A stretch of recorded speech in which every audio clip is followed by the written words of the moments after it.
마라나타라는 제목으로 잠깐 말씀을 드리도록 하겠습니다. 우리가 한두 번씩은 듣고 또 말했던 그런 단어입니다. 그리고 마라나타라는 제목에 복음 찬송도 이렇게 준비가 되어 있어서 우리가 지난주부터 그 찬송을 부르기를 시작을 했습니다. 마라나타가 무슨 뜻인가? 왜 쓰여졌는가?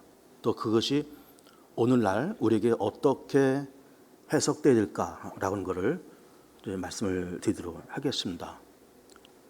마라나타라는 말은 우선 주여 어서 오시옵소서 그런 말입니다. 그래서 일단 화면을 먼저 본 다음에 말씀을 드리도록 하겠습니다. 첫 번째 화면을 좀 펴보죠. 여기 보면 마라나타란 말의 뜻이 주 예수여 오시옵소서 혹은 주님 오시옵소서 이제 그런 뜻이고, 우리가 오늘 고린도전서 16장, 계시록 22장 이렇게 봤는데 고린도전서 16장을 먼저 보면 이렇게 기록되어 있습니다. 나 바울은 친필로 네게 문안하노니 만일 누구든지 주를 사랑하지 아니하면 저주를 받을지어다. 우리 주여 오시옵소서. 그 우리 주여 오시옵소서라고 하는 말을 이제 빨간색으로 일부러 쓴 까닭은 요 부분이 원문에는 마라나타라고 이렇게 기록이 되어 있어요. 그 다음에 23절에 주 예수 그리스도의 은혜가 너희와 함께하고 나의 사랑이 그리스도 예수 안에서 너희 무리와 함께 할지어다 기록이 되어 있습니다. 그 다음에 다음 화면을 보죠. 다음 화면 보면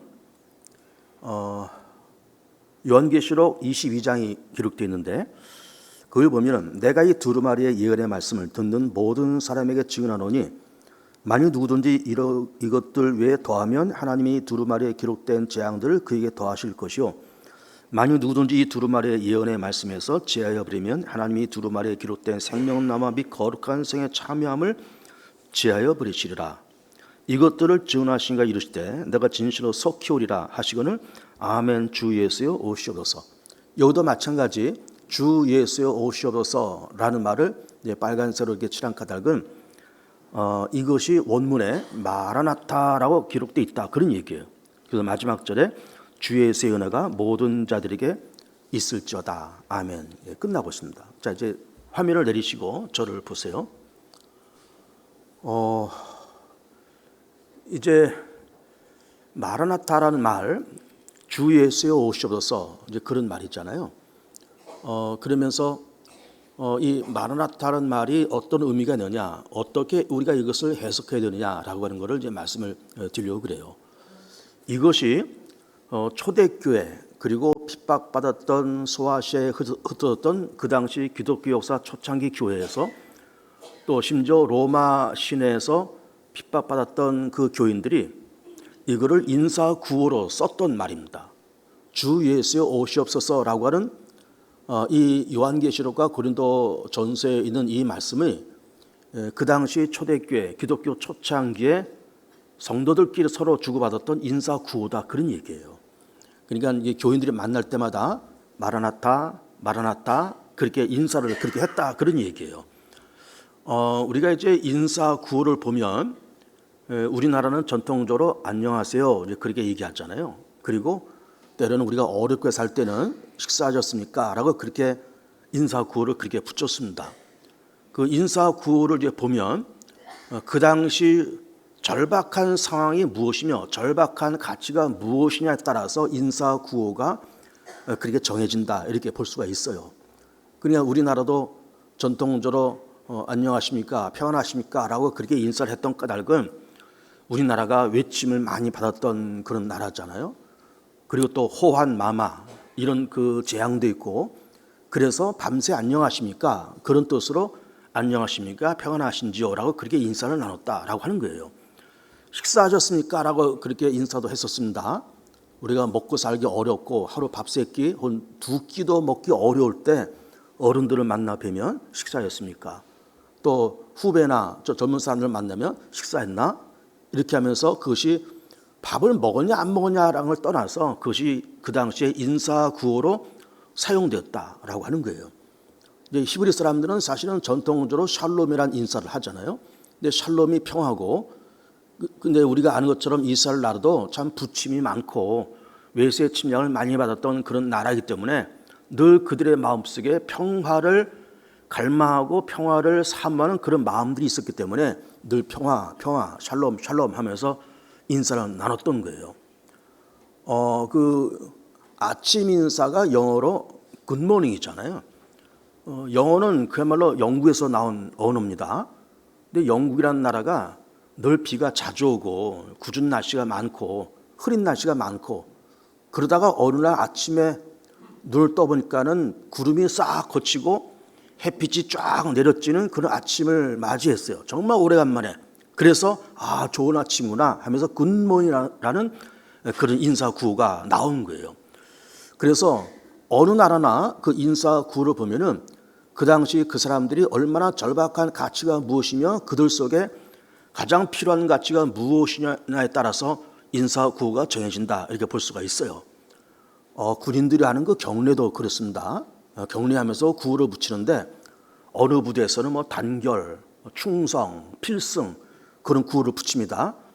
다 사단마다 군단마다 그 경례 구호가 달라요. 왜 그런가 하면은 그 지역에 거기에 주둔하는 군대가 가장 필요한 가치가 무엇이냐에 따라서 단결이기 때문에 단결, 충성이면 충성, 필승이면 필승, 그런 인사 구호를 붙였다라고 하는 것이고, 그 인사 구호를 보면은 그 당시 그 문화 속에서 가장 필요한 가치가 무엇이냐에 따라서 그 인사 구호가 달라진다라고 하는 거예요. 그리고 말씀드린 것처럼 이 마라나타가 초대교회 그리고 기독교 역사 초창기에 핍박받는 성도들이 마라나타라고 하는 것을 인사 구호로 썼다, 그런 이야기예요. 기독교는 핍박 속에서 탄생한 종교입니다.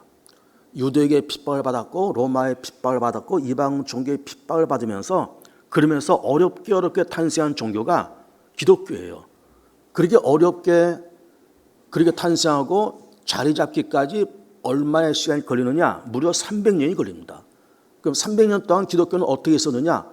핍박당하고 도망다니고 고문당하고 죽고 그러면서 300년의 시간을 지나갔어요. 그러면서 그의 핍박 속에서 로마에 있는 교회는 지하 무덤교회로 들어가면서 카타콤베라는 지하 무덤교회에 들어가서 거기서 은둔 도피성을 하면서 그들이 그렇게 교회를 유지했습니다. 소아시아 터키 내륙에 갑바도기아라는 지역이 있고, 이 예수 믿으면서 핍박받았던 성도들이 그 터키 내륙으로 들어가서 거기서 집단으로 은둔 도피생활을 하면서 그렇게 지냈던 겁니다. 예루살렘은 초대교도 마찬가지예요.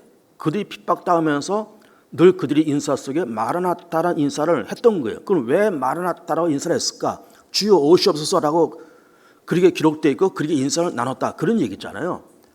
그럼 핍박당하는 초대교회와 기독교 역사 초창기의 그런 교회들이 그렇게 핍박을 당하면서 가장 사모했던 것이 뭔가 하면은 예수님이 빨리 오셨으면 좋겠다라고 하는 그들의 열망과 갈망이 그 인사 구호 마라나타에 그렇게 들어있는 거예요.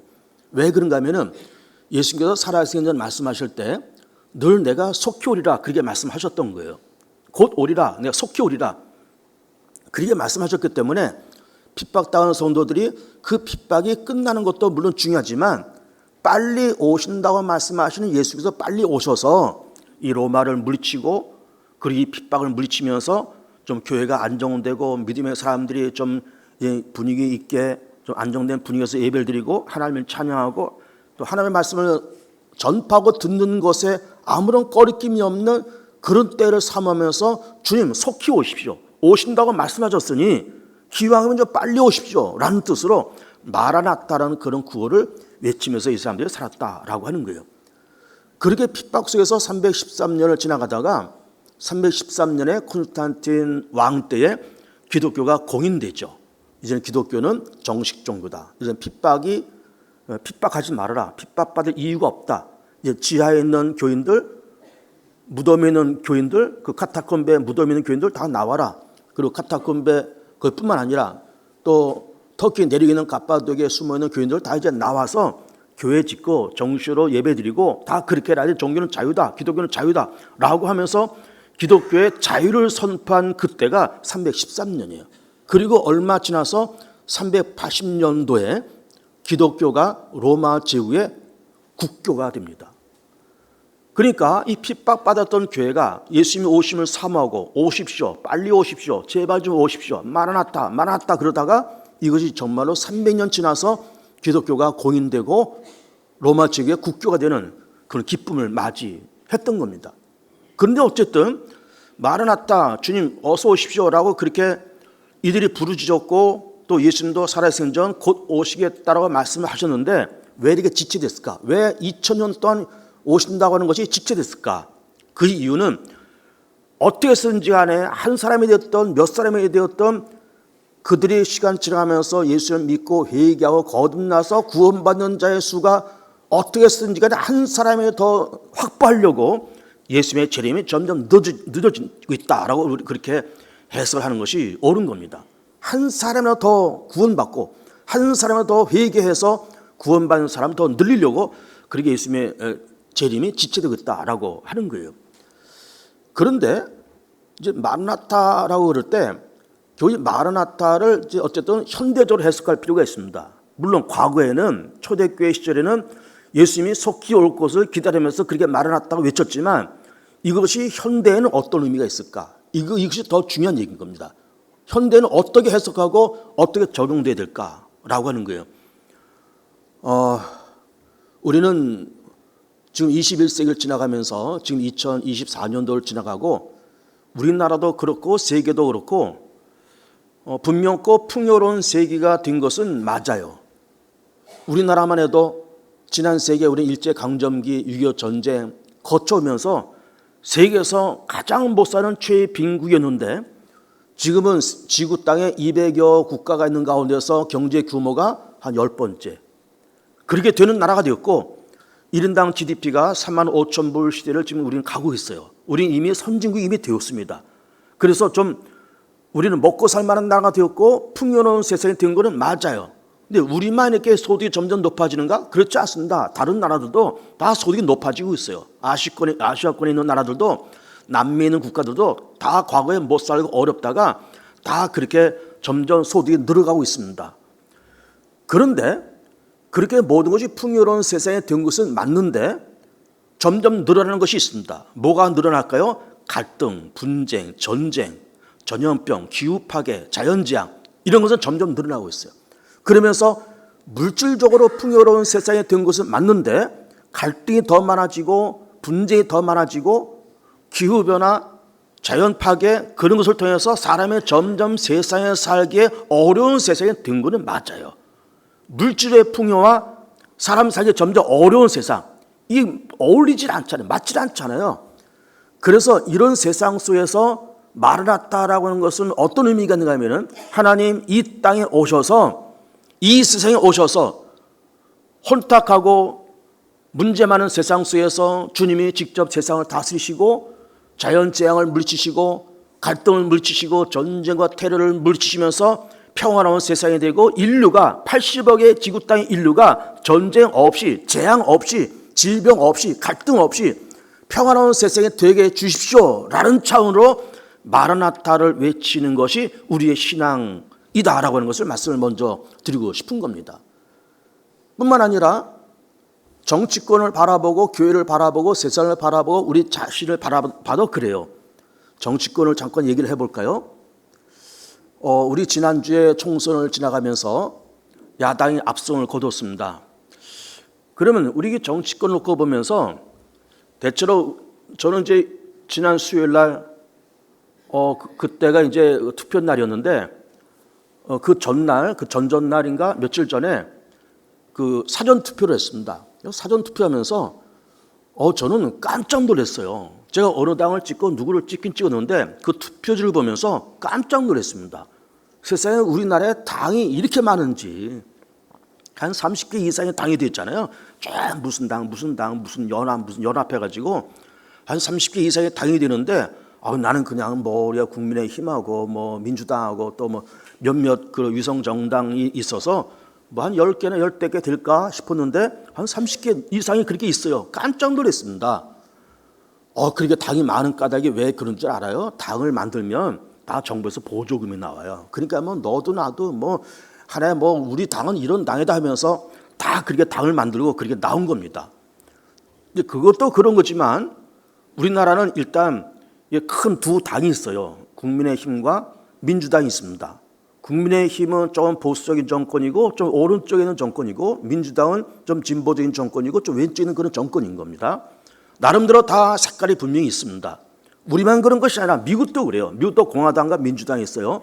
공화당은 좀 보수적인 정권이고 좀 오른쪽에 있는 당이고, 민주당은 진보적인 정당이고 약간 왼쪽에 있는 그런 정당입니다. 이렇게 나라마다 좀 색깔이 다르고 주장이 다른, 그 이데올로기가 다른, 서로의 어젠다가 다른 그런 대립되는 당들이 있어서 서로 견제도 하고 정권이 이쪽으로 갔다가 저쪽으로 갔다가 하면서 그렇게 당이 움직여 가고 있습니다.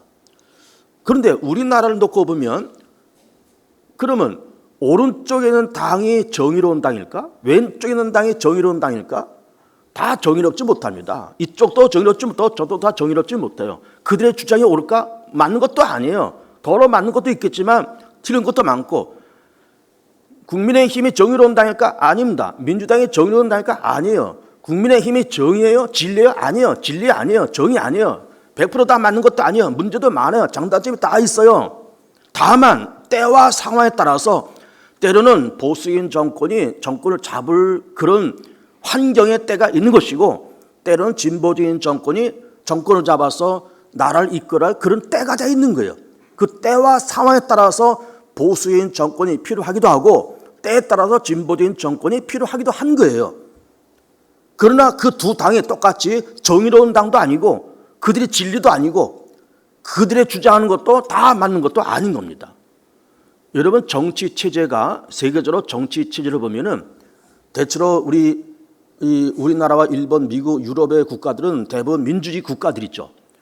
그리고 또 이런 그 사회주의 국가들은 다 독재 국가들이에요. 그래서 정치 체제가 세계에서 두 가지가 있습니다. 민주적인 그런 나라들, 그리고 사회주의를 표방하면서 독재적인 권위주의 정부, 그게 있습니다. 어디가 정의일까요? 이 민주주의를 하는 다당제로 가는 그런 당이, 그런 나라가 정의로운 나라일까요? 아니면 그렇게 일당 독재하면서 사회주의로 가는 그런 당이, 그런 나라가 정의로운 나라일까요? 다 문제가 많습니다.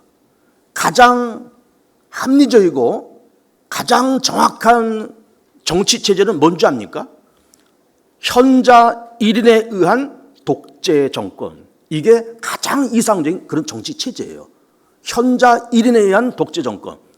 현자가 누구예요? 가장 현명하고 가장 지혜롭고 가장 겸손하고 가장 정의로운 그 사람에 의한 1인 독재 체제가 가장 이상적인 모델적인 그런 정치 체제예요. 그러면 그 현자가 세상에 존재할까? 현자가 존재하지 않아요. 가장 지혜롭고 가장 현명하고 가장 명석한 그런 사람이 있을까? 없어요. 그런 사람이 없으니까 할 수 없이 그 대안으로 뭐 우리는 민주주의 정부다, 우리는 사회주의 정부다 하면서 그렇게 가고 있을 뿐이지, 가장 이상적인 정치 체제는 현자 1인에 의한 그런 사회 체제가 가장 이상적인 그런 정치 체제입니다. 그런데 북한에서는 김정은을 1인으로 모셔놓고 또 시진핑, 푸틴을 그들의 수장으로 모셔놓고 그러면서 그들을 우상화시키고 있어요. 그들이 현자일까요? 김정은이 현자일까요? 시진핑, 푸틴이 현자일까요? 현자 아니에요. 그냥 현자인 것처럼 우상처럼 만들어 놨을 뿐이죠. 저 사람이 현자인 것처럼 시진핑과 푸틴이, 김정은이 현자인 것처럼 그렇게 우상화 작업을 했을 뿐이지 그들은 절대로 현자가 아닌 거예요. 그러면 가장 이상적인 정치 체제가 현자 1인에 의한 독재 정치가 가장 이상적인 건데, 현자가 없으니까 울며 겨자 먹기로 그냥 우리는 민주주의다, 우리는 사회주의다 하면서 가고 있을 뿐이지 완벽한 것은 아니에요. 사회주의도 완벽하지 않고 민주주의 다당제도 절대로 완벽한 것이 아닙니다. 현자 1인에 의한 1인 독재 체제가 가장 완벽하고 가장 안전한 정치 체제예요. 그럼 그 현자가 누굴까요? 하나님이에요. 그리고 예수님이시고, 그리고 성령님이시고, 성삼위 하나님이 가장 완벽한 현자예요. 그래서 마라나타를 외친 이 사람들이 주여 오십시오, 빨리 오십시오 라고 하는 거는 뭐 로마가 정권을 잡고 헬라가 정권을 잡으면서 그러면서 교회가 핍박당하고 어수선하고 쫓겨다니고 그러는 상황 속에서 현자인 주님께서 오셔서 이 세상을 다스리시고 주님이 오셔서 이 로마를 전복시키시고 주님이 오셔서 이 예루살렘과 이 나라를 다스리시고 그러면서 이 땅에 여호와를 아는 물결이 물이 바다를 덮음같이 온 땅에 충만하고 복음이 충만하고 예수 그리스도의 십자가가 충만하고 하나님 아는 지식이 충만한 그런 세상을 만들어 주십시오. 주님 오셔서 그렇게 만들어 주십시오라고 하는 그 요구가 마라나타인 거예요. 그 요구가. 주님이 오십시오.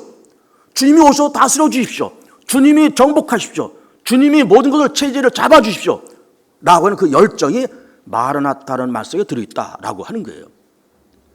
그런데 이제 이 초대교회 사람들과 이 로마에 있는 교인들이 그게 마라나타를 외쳤다 그런 얘기를 좀 하고 있는 겁니다. 근데 우리 성경을 가만히 보면은 교회가 세워지기 전에도 마라나타를 사모했던 사람들이 있습니다. 누군가 하면은 예수님 시대, 예수님이 탄생하신 그 무렵에 메시아의 탄생을 간절히 사모하고 기다렸던 몇몇 사람들이 존재해요. 그 사람들이 어디 나오는가 하면은 누가복음 2장 보면은 거기 두 사람이 나오는데 첫째는 시몬이라는 사람이 나오고 안나라는 여자 선자가 나옵니다.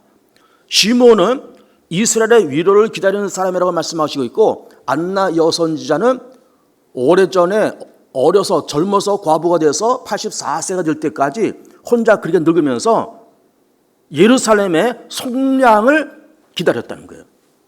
그럼 이 두 사람들이 예수님과 같은 시대에 살고 있으면서 시몬은 이스라엘 위로를 기다린다. 안나는 예루살렘의 속량을 기다린다. 그 말은 뭐예요?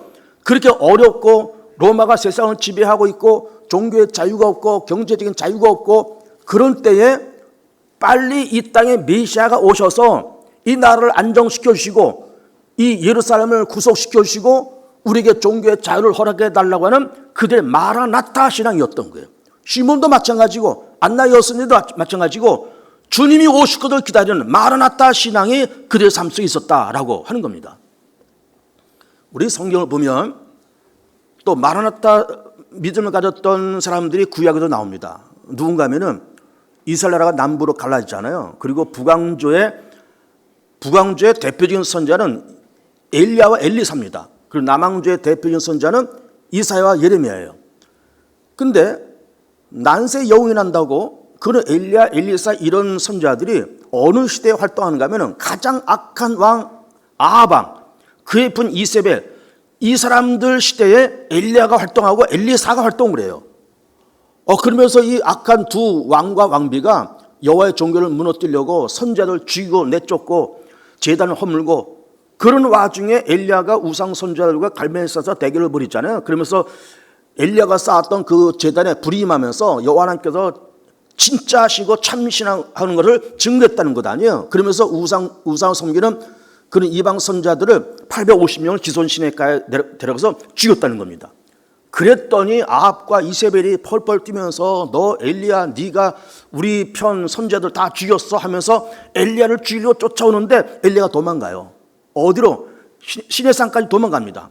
가다가 로뎀 나무 밑에 쭈그려 앉아있다가 하나님 앞에 하소연하는 겁니다. 하나님, 내가 열심히 특심해서 내가 저 주를 위해서 이렇게 살았고 또 내가 이렇게 갈멜산에서 우상 선자들과 대결해서 내가 이기고 그 하나님 살아계신 것을 내가 증거 다 그렇게 했는데 내게 찾아온 것은 죽음과 핍박과 멸시만 나한테 찾아왔습니다. 근데 내가 도망가는 신세가 됐으니 어떻게 하면 좋습니까? 라고 그렇게 했을 때 하나님 뭐라고 말씀하신가 하면은 엘리야야 너만 혼자 지금 남아있는 것 아니야. 지금 아합과 이세벨에게 그리고 바알과 아세라에게 무릎 꿇지 아니한 7,000명을 내가 남겨놨어. 그렇게 말씀하시는 거예요. 7,000명, 여러분 지금도 7,000명 큰 숫자지만은 당시에 이스라엘 땅에서 7,000명 굉장한 숫자입니다. 그 굉장한 숫자 7,000명이 그 혹독한 아합 시대에 아합과 이세벨에게 바알과 아세라에게 무릎 꿇지 않으면서 7,000명들이 뭘 기다렸다는 거예요? 마라나타를 기다렸다 그 말이에요. 주님의 임재함을, 주께서 역사하심을, 주께서 개입하심을 사모하는 사람들이 7,000명이었고 그 사모하는 사람들이 엘리야여 엘리사였다라고 하는 겁니다. 그래서 우리는 마라나타라고 하는 걸 이렇게 놓고 보면서 단지 예수님께서 이렇게 승천하시면서 곧 오시겠다고 하셨으니까 빨리 오세요. 그 차원을 넘어서 물론 빨리 오시기도 오셔야 됐지만은 타락하고 부패하고 어둠이 깔려있는 사단의 공중권을 잡고 있는 세상을 하나님께서 임자셔서 사단을 물리치시고 불신의 권세를 물리치시고 어둠의 권세를 물리치시고 이 땅에 여호와를 아는 지식이 물이 바다를 덮음까지 충만하고 예수님의 복음에 충만할 것을 사모하면서 마라나타를 외칠 필요가 있더라라고 하는 겁니다. 아브라함 시대에 소돔과 고모라가 멸망당하잖아요.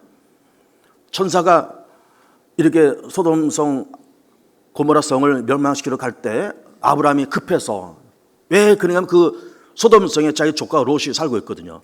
그래서 그 천사한테 말리는 겁니다. 아, 천사님 제발 좀 내 조카 롯이 저기 있는데 저 성을 멸망시키지 마십시오. 저 성에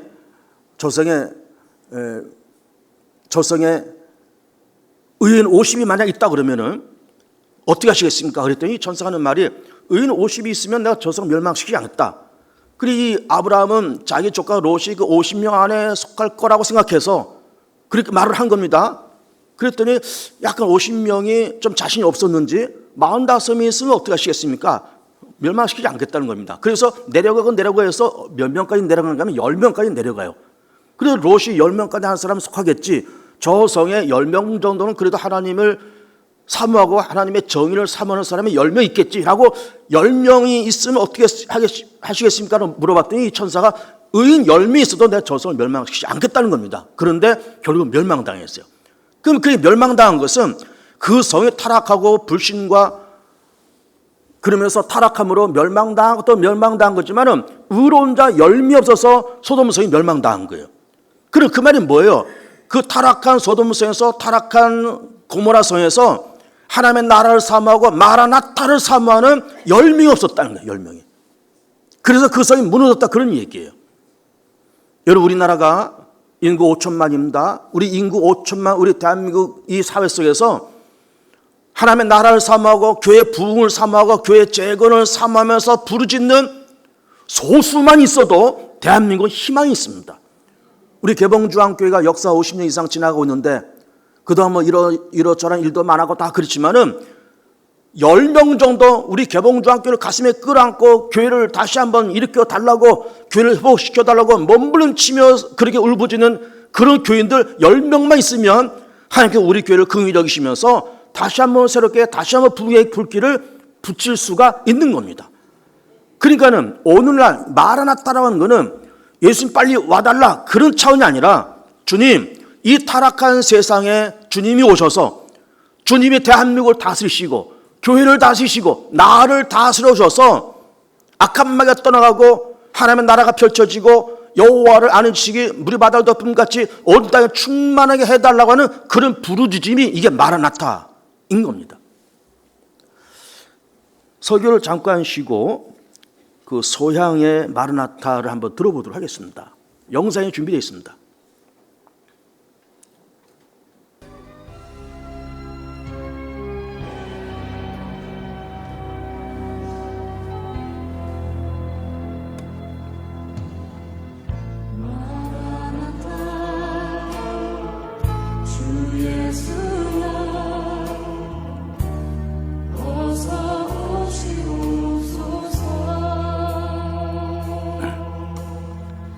땅의 모든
저를 보세요. 그러니까 마라나타라고 하는 거는 주 예수님 오시옵소서라고 하는 그 말씀이고, 아까 우리가 성경 본문을 봤을 때 빨간 글씨가 마라나타라고 원문으로 그렇게 써 있다라고 하는 것이고, 초대교회와 기독교 역사 초창기 때에 그런 멘트로 인사를 나눴다, 그런 얘기예요. 그런데 중요한 것은 주님 빨리 와달라, 단순히 그런 뜻이 아니라 부패하고 타락하고 문제 많은 이 세상에 주님 임재하셔서 당신의 뜻으로, 당신의 권세대로, 당신의 계획대로 이 나라와 이 민족, 이 세상을 다스려달라고 하는 절박한 믿음의 사람들의 절규였던 거예요. 절규. 그러면 이 마라나타가 과연 어디에 오셔야 될까? 어디에 임재해야 될까? 세 가지를 말씀드립니다. 첫째는 나라와 민족 가운데 마라나타가 임재되어야 돼요. 마라나타가, 하나님 이 대한민국 땅에 임재하셔서 이 땅을 다스려 주시고, 주께서 정치, 경제, 문화, 사회, 국방 모든 것에 임재하셔서 여호와를 아는 지식이 충만하고, 예수님을 아는 지식이 충만하고, 복음이 충만하고, 정의가 충만하고, 공평이 충만하고, 성숙되고 정의로운 그런 나라가 되게 해달라고, 주님께서 이 나라를 다스려달라고, 주께서 이 나라에 임재해달라고, 이 나라에 마라나타가 임재해달라고, 그러면서 그 마라나타의 역사가 나라 민족 가운데 임재할 것을 사모하면서 그렇게 우리는 기도를 해야 될 겁니다. 두 번째는 우리 개봉중앙교회 마라나타가 절대로 필요해요. 주님이 오셔서 우리 개봉중앙교회를 통치하시고 다스려 주옵소서. 물론 그동안 여러 목사님들이 계셨고 우리 교회 역사 50여 년을 지나가면서 이러저러한 일들이 많이 있었지만은 다 부족합니다. 당에도 부족하고 여기서 있는 박정훈 목사도 부족하고 다 부족한 사람들인데, 주님 오셔서 주께서 교회를 장악하셔서 사람의 뜻이 아닌 하나님 당신의 뜻대로, 당신의 계획대로, 당신의 능력대로, 당신의 권세대로 우리 교회를 이끄시고 지배하시고 이끌어 주옵소서. 우리 개봉중앙교회 안에 마라나타가 임재케 되기를 사모합니다 라는 기도를 많이 하셔야 됩니다. 동시에 우리 개개인 속에 주님 마라나타 내 안에 임재하셔서 나를 평화롭게 그리고 정의롭게 믿음의 사람으로 하나 앞에 유익하고 교회 앞에 유익하고 쓰임받고 진실이 있고 진심이 있고 정의가 있고 순전함이 있고 성실함이 있고 중심이 있고 진심이 있는 그런 내가 되게 해달라고 우리는 그렇게 기도를 해야 될 겁니다. 마라나타 주 예수 오셔서 평강이 임하고, 오셔서 사단의 권세가 떠나가고, 오셔서 어둠의 권세가 떠나가면서 하나님의 뜻이 하늘에서 이루어진 것과 같이 이 땅에서도 우리 삶의 현장 속에서 이루어지는 놀라고 복된 소식이 우리 모두에게 충만해지기를 주의 이름으로 축복하며 축원을 드립니다.